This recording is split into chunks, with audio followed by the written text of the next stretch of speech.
Olá, queridos irmãos, não se esqueçam de se inscrever no canal para ajudar o crescimento do canal. Por favor, coloque aí seu like e comente e compartilhe para que outras pessoas possam ver este vídeo. Que Deus abençoe. 1 João capítulo 4, verso 1 diz assim: Amados, não deis crédito a qualquer espírito, antes, provai os espíritos se procedem de Deus, porque muitos falsos profetas têm saído pelo mundo fora. Nisto reconheceis o Espírito de Deus. Todo espírito que confessa que Jesus Cristo veio em carne é de Deus. E todo espírito que não confessa Jesus não procede de Deus, pelo contrário, esse é o espírito do anticristo, a respeito do qual tendes ouvido que vem, e presentemente já está no mundo. Filhinhos, vós sois de Deus, e tendes vencido os falsos profetas, porque maior é aquele que está em vós do que aquele que está no mundo. Eles procedem do mundo, por essa razão falam da parte do mundo, e o mundo os ouve. Nós somos de Deus, aquele que conhece a Deus nos ouve, aquele que não é da parte de Deus não nos ouve. Nisto reconhecemos o espírito da verdade e o espírito do erro. Deixa aberto aí, não feche, feche apenas seus olhos. Pai Santo, diante de Ti nos colocamos por intermédio de Cristo Jesus, cônscios da nossa pequenez, da nossa miserabilidade e da nossa urgente necessidade de graça. Senhor, somos pecadores e não somos suficientes para essas coisas, mas receba glória em nossa fraqueza e pequenez. Faz Teu reino avançar e nos conforma à imagem do Seu Filho, que a graça do Senhor inunde todo esse salão, levando mentes cativas ao conhecimento de Cristo Jesus. Amém. Preste atenção, irmãos. O tema da minha mensagem é como reconhecer uma heresia. Como reconhecer uma heresia. Eu acredito que todos vocês que estão aqui, independente da vertente escatológica que possuem, vocês acreditam na volta de Jesus. Independente se você é amilenista, se você é dispensacionalista, se você é pré-tribulacionista histórico, você acredita que Jesus vai voltar, que da mesma forma que Ele subiu aos céus, foi assunto aos céus, Ele retornará em glória para buscar a sua igreja na sua segunda vinda. Entretanto, antes dele voltar, Ele não precisou a data, Ele não marcou uma data específica da sua volta, Ele apenas deixou sinais, que quando acontecessem, diriam que Ele voltaria. E você sabe, está em Mateus capítulo 24, no seu sermão escatológico, antes de voltar, o Senhor dá alguns sinais que evidenciariam o tempo do fim e o seu retorno. Sinais como pestes, terremotos, furacões, sinais na natureza. Esses sinais todos, quando oscilassem, quando acontecessem, marcariam o retorno do fim. Mas você pode me dizer, irmão Paulo, desde muitos séculos, esses sinais estão aí, e Jesus ainda não voltou. Sim, entretanto, à medida que o fim se aproximasse, esses sinais iriam intensificar-se, eles iam aumentar em número e em intensidade, então marcando assim o retorno de Cristo. Entretanto, deixa eu perguntar algo. Dos sinais que Ele deixou, terremotos, furacões, fomes, pestes, seriam só esses os sinais? Apenas esses sinais na natureza, esses sinais explícitos da sua volta? É interessante que a igreja de Cristo sempre se atenta para esses sinais. Quando acontece uma guerra como essa da Ucrânia, Jesus vai voltar. Quando vem uma epidemia como essa do coronavírus, as pessoas ficam atentas. Mas foram somente esses sinais que Ele deixou? Não. Existe um outro sinal, tão relevante quanto esses, que o Senhor Jesus deixou. Está em Mateus 24, verso 11. Ele diz: nesse tempo, que tempo? O tempo do fim.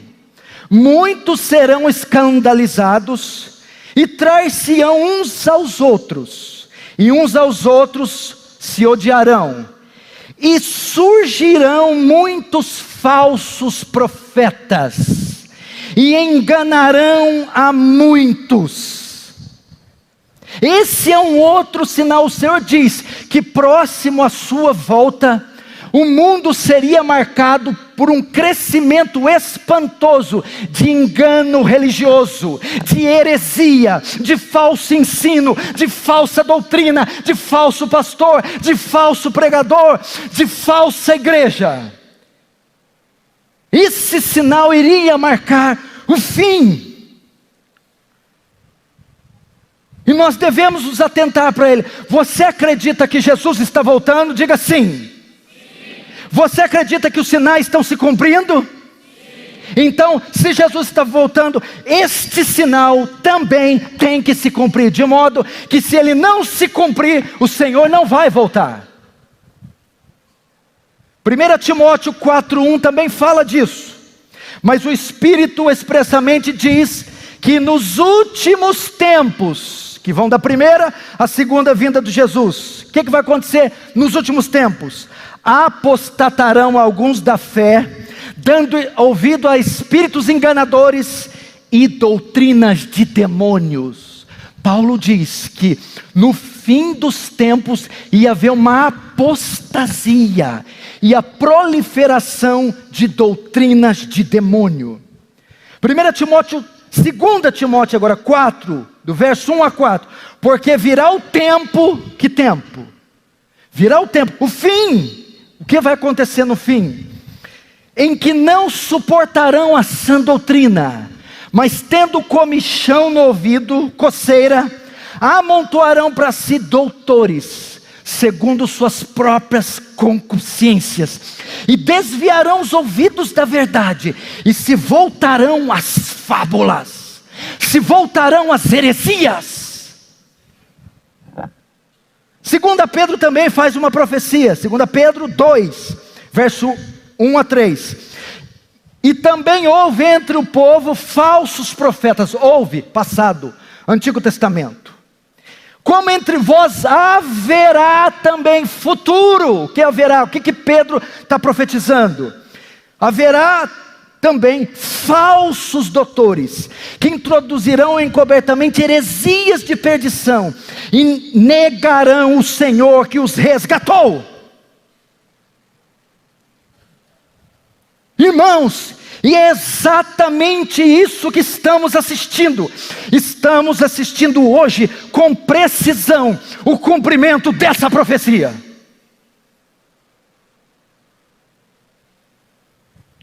Isso nos leva a uma reflexão. Uma vez que o fim se aproxima, e que essa profecia vai ser marcante no fim, devemos então voltar nossos olhos para este sinal, pois ele, a cada dia que passar, será mais e mais frequente, mais e mais intenso. Irmãos, parece que Satanás prende a atenção dos crentes com esses sinais na natureza. Olha os furacões, olha os terremotos, olha as guerras, enquanto ele age semeando engano, semeando heresia, semeando falsa doutrina, e a igreja não se atenta para isso.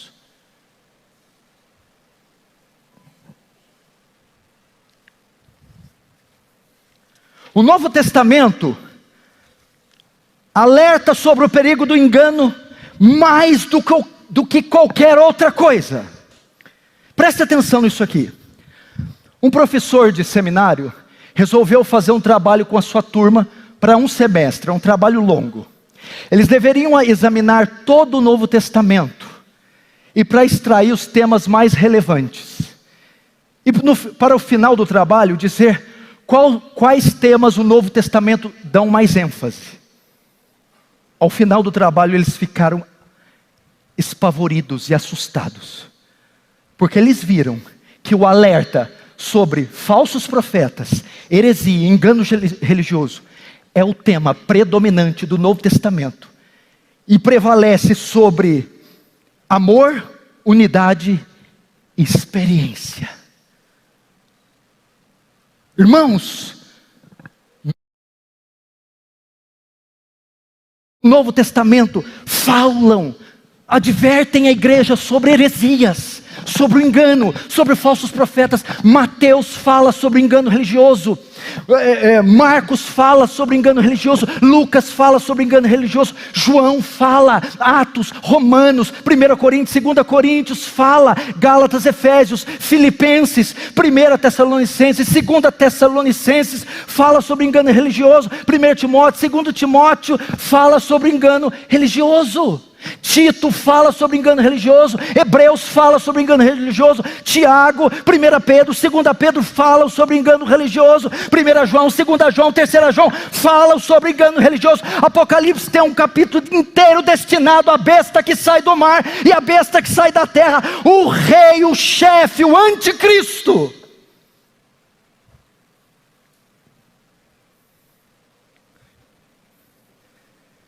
A advertência contra a falsa doutrina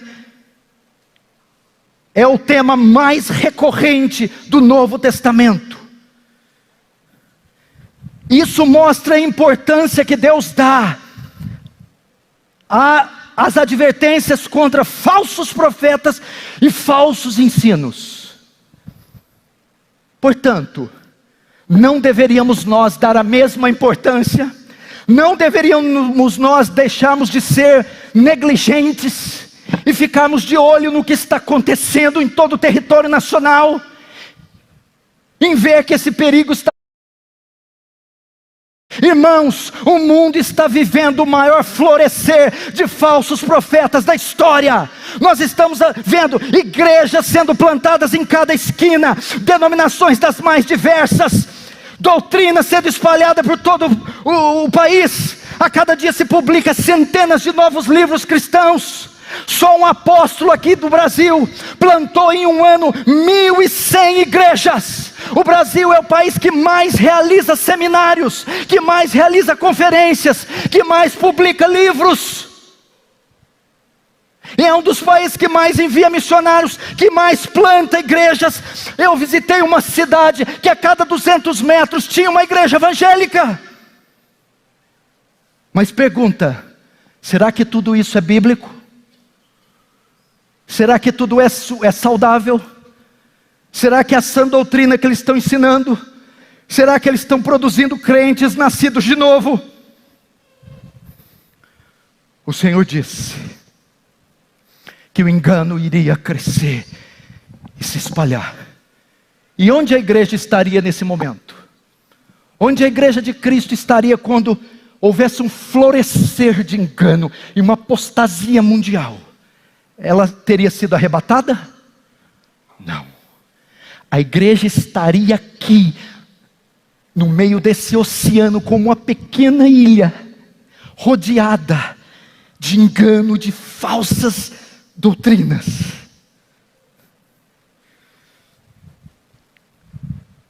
Portanto, diante desse florescer de engano, dessa profecia de Jesus que está se cumprindo e que vai aumentar, devemos então, como pastores, teólogos, ministros, preparar a igreja para enfrentar o engano religioso, preparar a igreja para não ser seduzida pela mentira e pela heresia.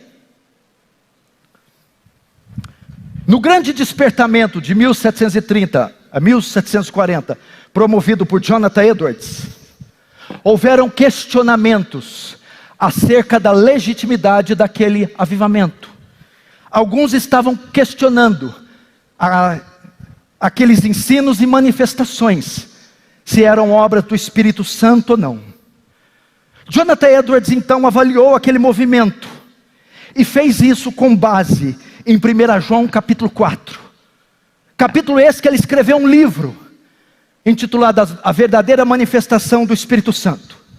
Jonathan Edwards disse que essa passagem de 1 João 4 é o fundamento para avaliar qualquer obra ou doutrina, se ela é do Espírito Santo ou não.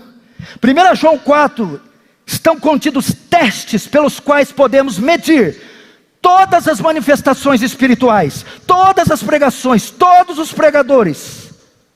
Todos eles podem ser avaliados por esses testes contidos aqui.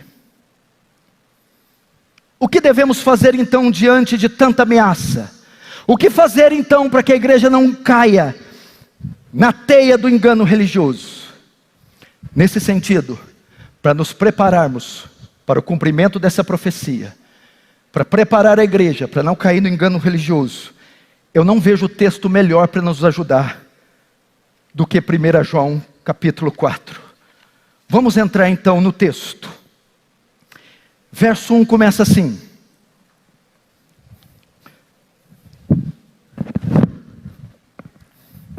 vamos ver como começa o verso 1. Amados. Ele começa com o termo amados.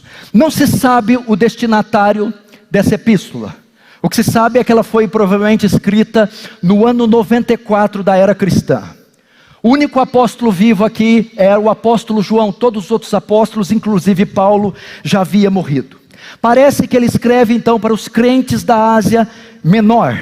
E ele começa o texto tratando eles de amados. Amados. Essa palavra é um modo carinhoso de tratar os irmãos, mas também é um termo usado para se referir à igreja. Ou seja, essa palavra de João, essa profecia inspirada pelo Espírito Santo, é para a igreja do primeiro século e é para a igreja de hoje. Então ele diz amados, ele diz irmãos que estão na conferência old school, preste atenção. Amados, aquele que tem ouvido para ouvir, ouça o que o Espírito diz às igrejas.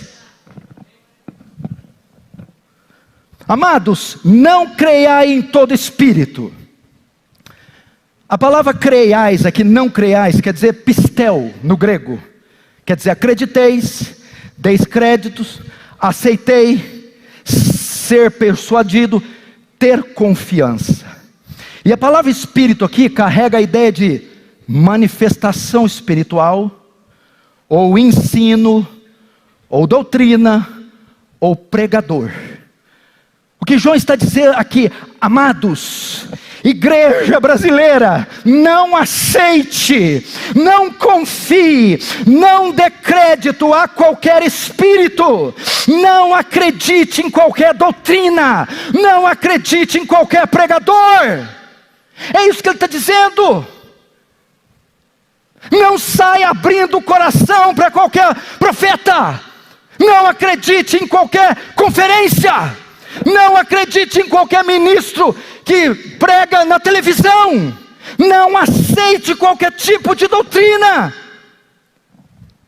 Você lembra na década de 90, 80 e 90 aqui no Brasil, quando saiu o famoso pó de ouro, ou dente de ouro?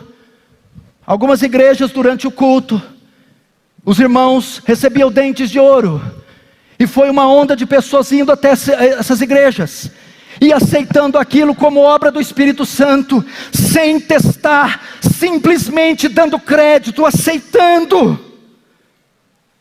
Irmãos, ao que parece, os leitores dessa epístola estavam começando a acreditar em falsos profetas que afirmavam que seus ensinos eram uma revelação do Espírito Santo.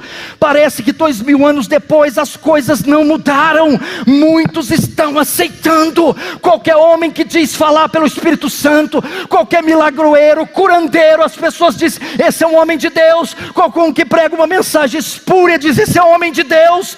E João está dizendo, não aceitem.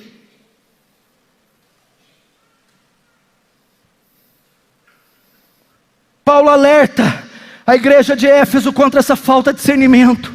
Efésios 4,14 ele diz, para que não sejamos meninos. O que são meninos? Sem discernimento, imaturos, meninos inconstantes, levados em roda por todo vento de doutrina. Paulo está dizendo, não sejam meninos, não sejam ingênuos, não saiam acreditando em tudo que se diz ser de Deus. Meu Deus, é um homem falar algo, vocês dizem amém. É alguém fazer um milagre, vocês dizem glória a Deus. É alguém que publica um livro, vocês dizem é de Deus. É alguém que aparece na televisão, na internet, falando com eloquência, vocês dizem amém. E João está dizendo, não sejam meninos inconstantes. Não sejam meninos. Os crentes de hoje não possuem discernimento, são crianças na fé.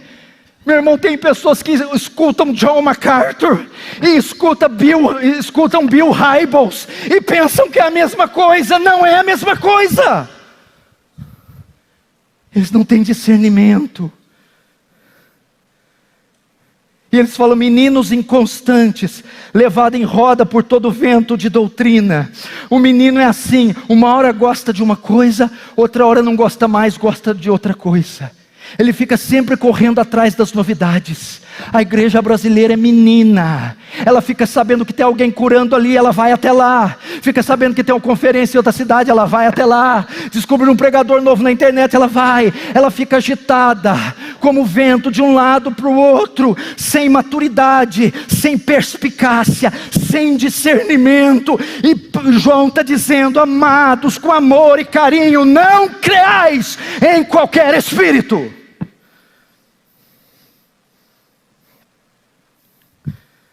Ao invés disso, ele prossegue. Antes, provai os espíritos. Então ele começa, não creais em qualquer espírito. Ao invés de ir aceitando tudo, recebendo tudo, provai os espíritos. Provai.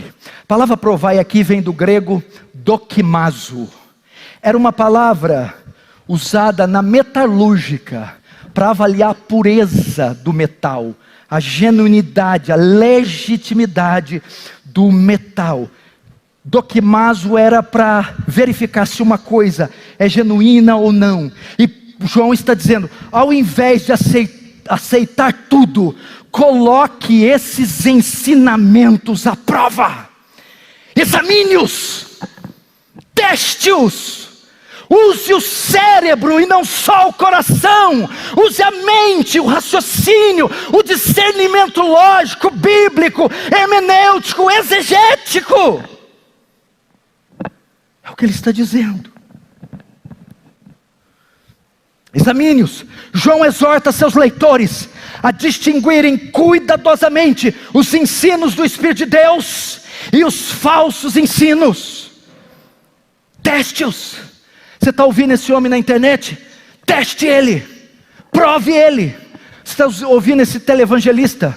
Obviamente na televisão? Teste-o, examine-o. Você está lendo algum livro e disseram que é bom? Teste-o, examine-o. Te convidaram para ir numa conferência de avivamento? Teste-a, examine-a. Não saia recebendo, não saia abrindo o seu coração. Paulo também ordena isso em 1 Tessalonicenses 5, 20 e 21, ele diz, não desprezei as profecias. Entretanto, examinai tudo e retém o que é bom. A palavra examinai, novamente, dokimazo. Paulo está dizendo, submeta a profecia, o ensino, o pregador a um exame. Submeta. Siga o exemplo dos crentes bereanos, meu irmão. Atos 17, verso 10 e 11 diz assim, e logo os irmãos enviaram de noite Paulo e Silas a Bereia, e eles chegando lá, foram à sinagoga dos judeus. Ora, escute isso aqui. Ora, esses foram mais nobres do que os que estavam em Tessalônica, porque de bom grado receberam a palavra de Deus, examinando cada dia nas escrituras se as coisas eram assim. Irmãos, os crentes de Bereia colocaram à prova o ensino de Paulo, o ensino do apóstolo Paulo, o maior teólogo que esse mundo já viu. Quanto mais esses que estão aí, nós não vamos examinar. Enquanto Paulo e Silas pregavam, os crentes de Bereia estavam examinando Paulo, o maior teólogo, o maior missionário, o maior plantador de igreja, o maior pastor, o maior evangelista, o grande bandeirante da fé. Seja como Paulo. Alguns estão aqui como os filhos dos profetas em 2 Reis 4:38. Lembra que Eliseu tinha uma escola de profetas? E teve fome em Gilgal. Um dos moços dos profetas sai para colher comida, lembra disso? Aí o que acontece? Ele acha uma parra brava, umas coloquíntidas. E eles vão comendo. De repente alguém grita: homem de Deus, morte na panela! Eles comeram as frutas e elas estavam envenenadas. Por quê? O texto diz: porque não conheciam. Eles não examinaram a fruta, o legume. Eles não examinaram. Tinha aparência de algo comestível. Foi logo colhendo e foi logo comendo. E alguém gritou: morte na panela! Irmãos, alguns estão fazendo isso, comendo das heresias, comendo do engano, comendo da falsa doutrina, sem discernir, sem avaliar. E alguém está aqui hoje gritando: morte na panela! Morte na panela. Se você ouvir, aceitar, receber qualquer doutrina sem examinar, você pode estar comendo veneno. E veneno mata. Heresia mata. Falso engano corrompe. Perverte a santidade. Traz impiedade por meio do povo de Deus. Então João diz: examine. É um chamado ao discernimento. A igreja brasileira precisa ter discernimento. Ela é imatura demais. Ela usa demais o coração, emoções, e não quer usar a razão, pensamento. Agora, qual a razão de João para dar tal ordem? Qual a razão de João? Ele diz aqui: amados, não deis crédito a qualquer espírito, antes provai. Verso 1 ainda: porque muitos falsos profetas têm saído pelo mundo afora. Qual a razão de João pedir isso? Porque, como já vimos, muitos têm se levantado. Na época de João, meu irmão, havia o gnosticismo, o docetismo. Os primeiros séculos foram marcados por gnosticismo, docetismo, monofisismo, arianismo, apolinarismo, nestorianismo, marcionismo, montanismo, ebionismo, maniqueísmo. Ele diz testes, porque muitos falsos profetas estão se levantando mundo afora. A razão de João dar essa ordem, se na época dele já estava assim, pense nos nossos dias, veja o crescimento. A razão de ele pedir isso é que, como se nós andássemos em um campo minado, cheio de engano por toda parte, e se alguém não tivesse um discernimento acurado, poderia facilmente, ou pode ser facilmente enganado. Teste os espíritos, prove os espíritos.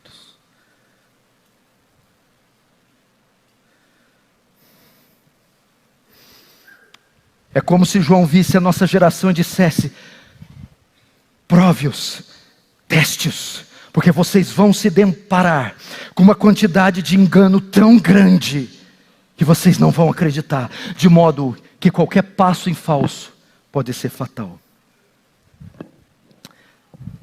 Agora, por que João usa o termo espírito? Prove os espíritos. Tem outra razão dele usar a palavra espírito. Quando ele usa o termo espírito, ele está dando a origem, a fonte da doutrina. O ensino verdadeiro, a origem é o Espírito de Deus. O ensino falso, a origem, também é um espírito. E quando ele está usando o termo espírito, ele está dizendo: por trás de todas as heresias, por trás de todo falso profeta, está Satanás. João quer que os seus leitores percebam que há duas esferas espirituais nesse mundo. Uma é de domínio do Espírito Santo e a outra é do domínio do diabo. De modo que o Espírito Santo habita nos filhos de Deus, Mas o espírito do diabo habita nos falsos profetas. As heresias têm a sua origem no diabo. Veja a primeira heresia da humanidade, Gênesis 3, verso 1 a 5. Vem a serpente, o falso profeta, possessa do espírito de quem? Do diabo. E diz o quê? Para Eva: é assim que Deus disse: não comereis de toda a árvore do jardim. Ela distorceu a palavra de Deus, ela confundiu Eva. A serpente estava dizendo: Deus disse que você vai morrer? Não, você não vai morrer, Eva. Heresia. E quem estava por trás da serpente? O diabo. Ele estava distorcendo, enganando, corrompendo a palavra de Deus. Essa é a verdadeira batalha espiritual, meu irmão. Satanás não está interessado em nossos pecados de imoralidade. Satanás não se ocupa de fazer o crente cair em tentações carnais. A batalha do diabo é no campo da mente. O diabo batalha sobre o que nós pensamos. A obra do diabo é semear engano, mentira, falsa doutrina, falsa filosofia, falsa religião. E é isso que ele fez. Portanto, é para você aprender que não é qualquer espírito que é de Deus. Porque o verso 1 diz: não creais em todos os espíritos, antes provai se os espíritos procedem de Deus. Tem crentes que é só ver uma manifestação espiritual dada por algum espírito, diz: isso é de Deus, porque é uma manifestação sobre-humana, sobrenatural, é um conhecimento diferente, é um saber sobre-humano. E aqui João está dizendo: não são todos os espíritos que vêm de Deus, não são todas as doutrinas, todos os ensinos cuja origem é o Espírito Santo. Esta é outra razão para não acreditar e testar os ensinos. Por trás de cada sinal religioso existem dois espíritos atuando. Por trás de cada sinal religioso existem dois espíritos atuando: o de Deus e o do diabo. Lembra da besta que faz sinais? E vi uma besta parecida como cordeiro, que fazia sinais, até fogo descer do céu, mas falava como dragão. Parecia cordeiro quando operava sinais. Então não é pelos sinais que você discerne se alguém é de Deus ou não. Curou o cego, fez o paralítico andar, vomitou os pactos. É de Deus. Não, mas quando falava como dragão. Ou seja, não são sinais, mas é pela doutrina que você descobre. 2 Coríntios 11, 14 e 15. Isso não é de admirar, pois o próprio Satanás se disfarça de anjo de luz. Portanto, não é surpresa que os seus servos finjam que são servos de justiça. O espírito de Satanás se passa pelo Espírito de Deus. O espírito de Satanás finge ser o Espírito de Deus. E crentes sem discernimento recebem obras ministradas pelo espírito de Satanás, pensando que é o Espírito de Deus. Não é.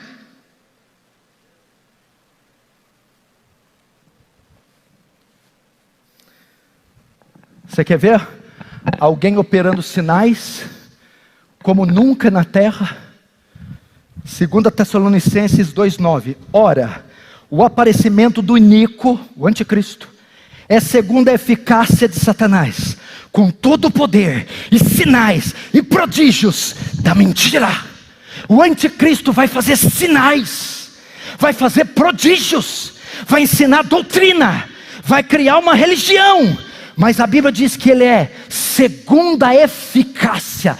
Ele opera no poder do Espírito do diabo. Existem pregadores que operam no espírito do diabo. Existem pregadores que fazem milagres pelo espírito do diabo. Existem doutrinas criadas por esses pregadores que são doutrinas do diabo. E quanto crente comendo dos seus livros. Kenneth Hagin, Morse Cerullo, Benny Hinn, Kenneth Copeland, Joyce Meyer. Quanta aberração, quanta coisa podre invadindo a nação brasileira. Eles falam, eles fazem prodígios, ensinam doutrina, são inspirados, mas são inspirados pelo pai deles, Satanás. Por isso o Senhor está dizendo: prove os espíritos, prove os pregadores, não saia crendo neles. Ok, pastor, que tipo de teste eu devo fazer? Como eu faço o teste? João agora vai nos ensinar como provar os espíritos, como testar as doutrinas, os livros, os seminários, os pregadores, os profetas, as profetisas, os apóstolos, as apostolisas, os messias, as quartas pessoas da trindade, toda essa aberração que está aí.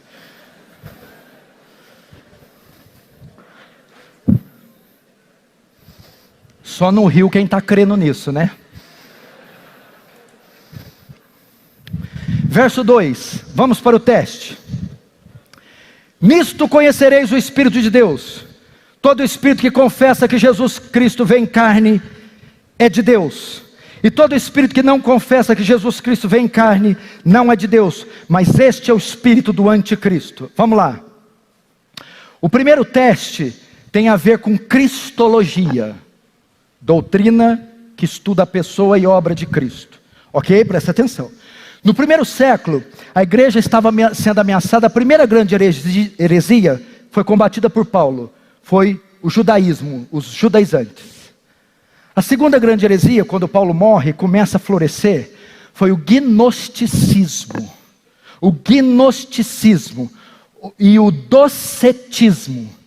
Isso aqui é uma espécie de um dualismo grego, que cria que a matéria é má, o que é físico é mal, e só o que é espiritual é bom.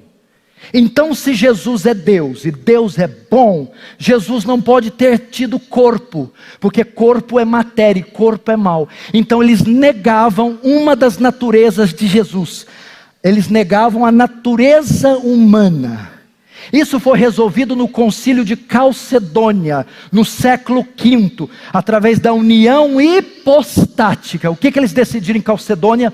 Que as duas naturezas de Cristo, 100% humana e 100% divina, coexistem juntas, na mesma pessoa, sem se misturar. União hipostática. Venceram a batalha. Portanto, um dos primeiros testes, a maioria das seitas pode ser identificada pela maneira que enxerga e revela Cristo.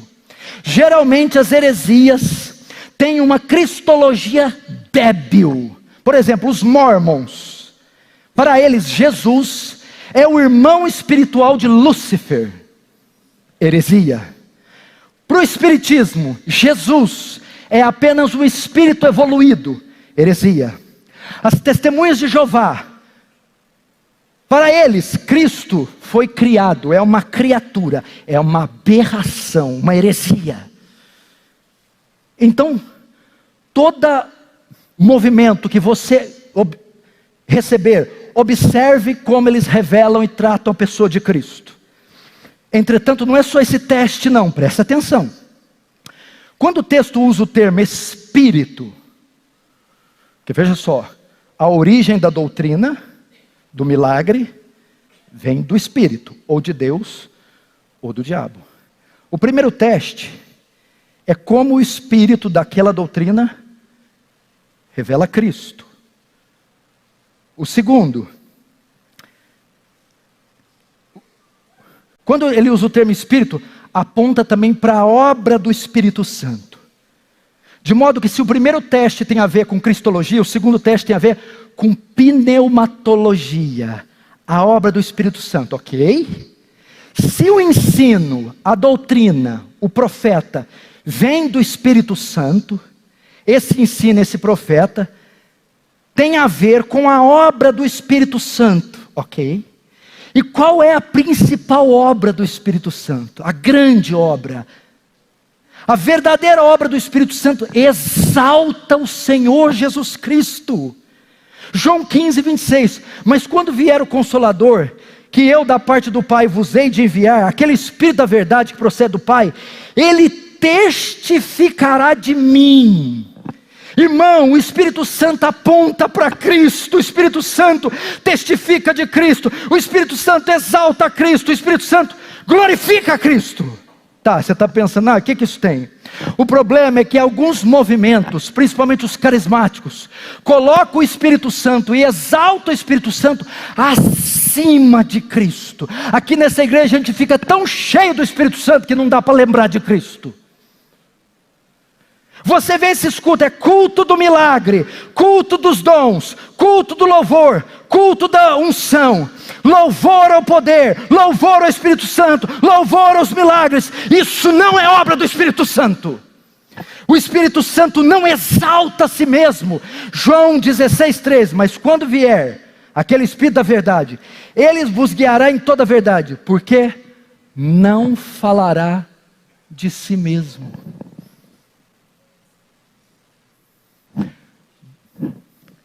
J. Packer diz que o ministério do Espírito Santo é do holofote. Está vendo essas ribaltas aqui? Elas não aparecem. Elas apenas iluminam. Elas concentram sua luz em um alvo. O Espírito Santo não reflete luz para si mesmo, mas ele ilumina a obra, a pessoa. A obra e a pessoa bendita do Senhor Jesus, de modo que o Espírito Santo é um Espírito cristocêntrico. Irmãos, ele exalta Cristo, ele glorifica Cristo, ele aponta para Cristo e não para si mesmo. Então quando você vê um pregador falar demais do Espírito Santo, honrar demais o Espírito Santo, honrar demais os dons do Espírito, falar só de unção, do mover do Espírito, sem Cristo, isso é um teste. Esse Espírito não vem de Deus. Escute essa frase de John MacArthur. Escute, olha, vamos ver o efeito que vai causar em você. Mostre-me uma pessoa obcecada pelo Espírito Santo, e eu te mostrarei uma pessoa vazia do Espírito Santo. Agora mostre-me uma pessoa obcecada pelo Senhor Jesus, fascinada por Ele, por seu amor, então eu te mostrarei uma pessoa cheia do Espírito Santo.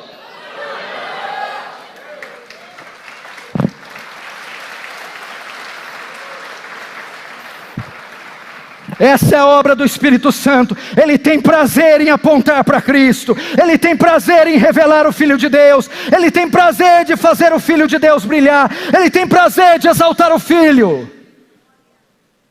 Primeiro teste, cristologia. Segundo teste, pneumatologia. O Espírito Santo não glorifica a si mesmo, mas glorifica o Filho de Deus. Terceiro teste. O terceiro teste tem a ver com as Escrituras. A verdadeira obra do Espírito Santo, aquela que dá origem aos milagres e ao ensino dos profetas, aponta para a palavra de Deus. Agora, a primeira mensagem é para o primeiro sinal para os aniquilacionistas, para os arianos de hoje. A segunda, Espírito Santo, para os carismáticos.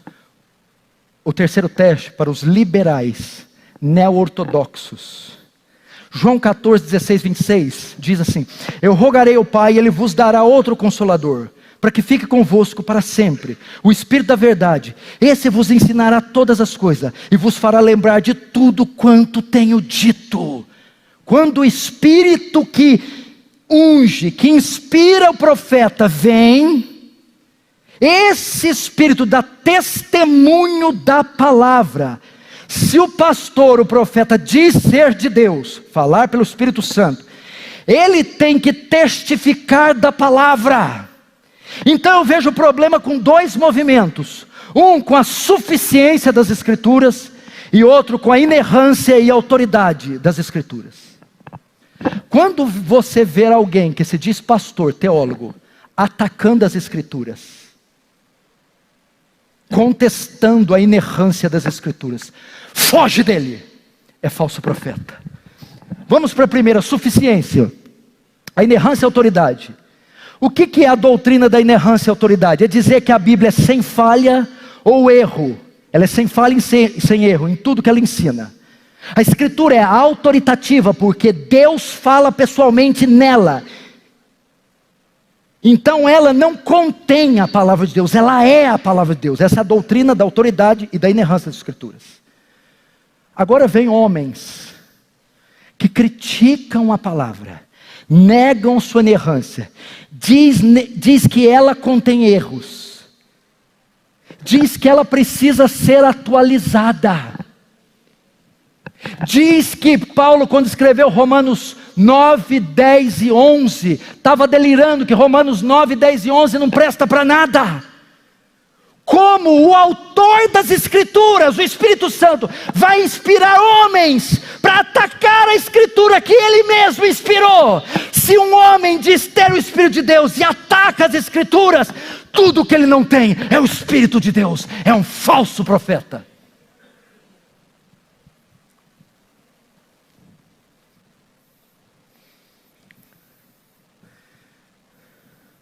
A palavra de Deus é a expressão do ser de Deus. A palavra de Deus foi soprada de Deus. É o que está em 2 Timóteo 3. Theopneustos. Ela vem do fôlego de Deus. Como é que alguém pode atacar a palavra de Deus e dizer que tem o Espírito de Deus? O mesmo Espírito que inspirou as Escrituras está no profeta, de modo que o Espírito de Deus testifica da Escritura. Agora a suficiência. Esse grupo não ataca a autoridade nem a inerrância. Eles creem que a Bíblia é a palavra de Deus. Esse outro grupo só não crê que ela é suficiente. Crê que ela é a palavra de Deus, só não crê que ela é suficiente, desprezando assim a palavra de Deus. Portanto, eles apoiam suas doutrinas em outras fontes, visões, revelações e profecias, atacando a suficiência da Escritura. Porque o texto de Paulo a Timóteo diz que ela não é só inspirada, mas ela é suficiente.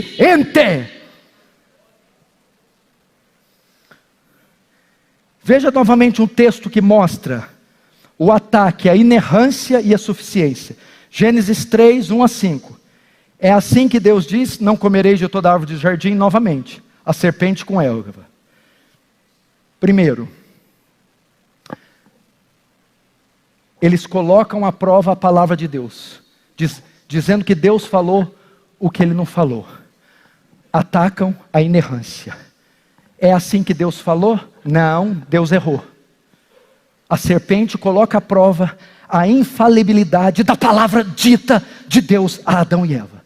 Segundo, ele diz: não, é certo que vocês podem comer e não morrer. Adão e Eva recorreram a uma outra fonte para comer do fruto, que não foi a palavra verbal, a palavra revelada de Deus. Ok? Quem estava por trás do ensino de Gênesis 3:1? A serpente, o pregador.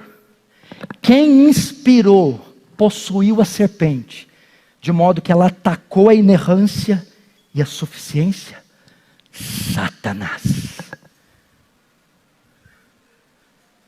Quando você ver alguém atacando as Escrituras, corre dele, é falso.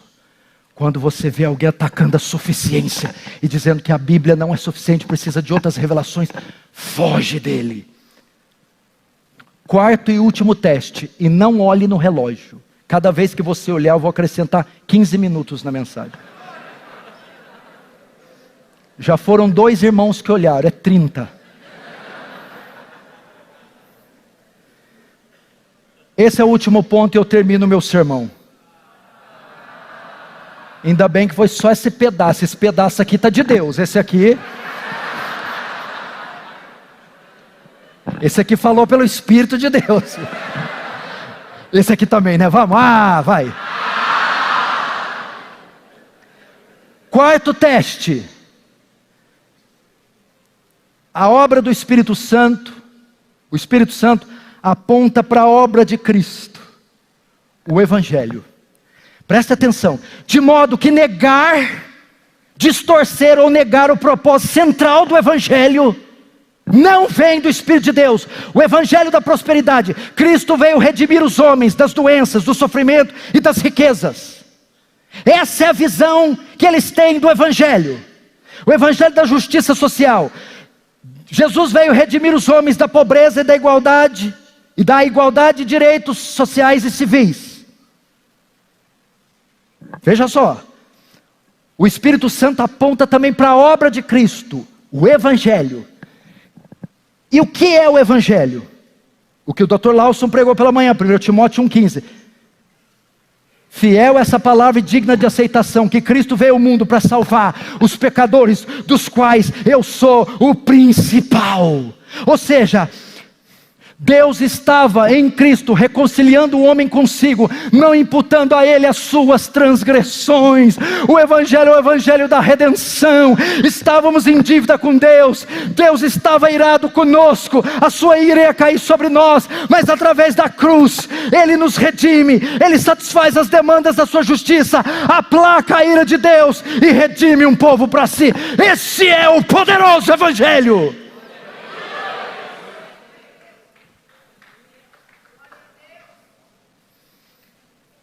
Aí vem a teologia da prosperidade, diz assim: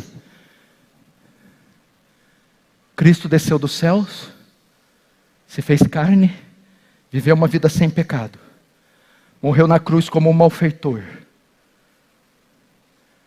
Naquela cruz, levou nossos pecados, levando nossos pecados, levou nossas culpas, levando a culpa. Ele tinha que satisfazer a demanda da justiça de Deus, e Ele satisfaz com Deus derramando a sua ira sobre o Filho. Ao terceiro dia, Cristo ressuscita dos mortos, demonstrando que o sacrifício foi suficiente. E agora Ele sobe nos céus e toma da mão do que está sentado no trono o livro e desata os seus selos. O controle e o domínio da história está nas suas mãos. Ele fez tudo isso para dar a você uma namorada. Blasfêmia! Heresia! Ou Ele fez tudo isso para trazer igualdade social. Não, meu irmão, Ele veio nos reconciliar. Ele veio para expiar o nosso pecado, aplacar a ira de Deus. Ele veio nos redimir e nos dar novos céus e nova terra para habitar com Ele para sempre e tirar-nos o poder do pecado, a presença do pecado em nós.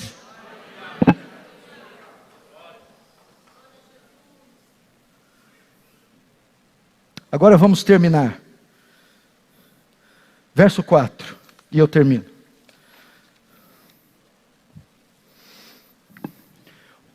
Filhinhos, vós sois de Deus e tendes vencido os falsos profetas, porque maior é aquele que está em vós do que aquele que está no mundo. Eu vou usar as palavras de Justin Peters. O Espírito Santo não é fraco. Essa é uma palavra de esperança. Irmãos, o verdadeiro crente discerne os falsos profetas. É impossível que um cristão verdadeiro seja enganado muito tempo pelos falsos profetas, porque o Espírito Santo não é fraco. Doutrina ruim traz fruto ruim. Doutrina ruim traz impiedade. O cristão verdadeiro pode ser enganado? Pode. O cristão verdadeiro pode cair no erro? Pode. Mas o cristão verdadeiro pode permanecer no erro? Jamais. O cristão pode continuar no engano? Jamais. Porque maior é o que está dentro dele. E o que está dentro dele é o Espírito da verdade. É aquele que nos guia a toda a verdade. É aquele que nos dá discernimento contra o engano. De modo que a igreja do Senhor vencerá os falsos profetas.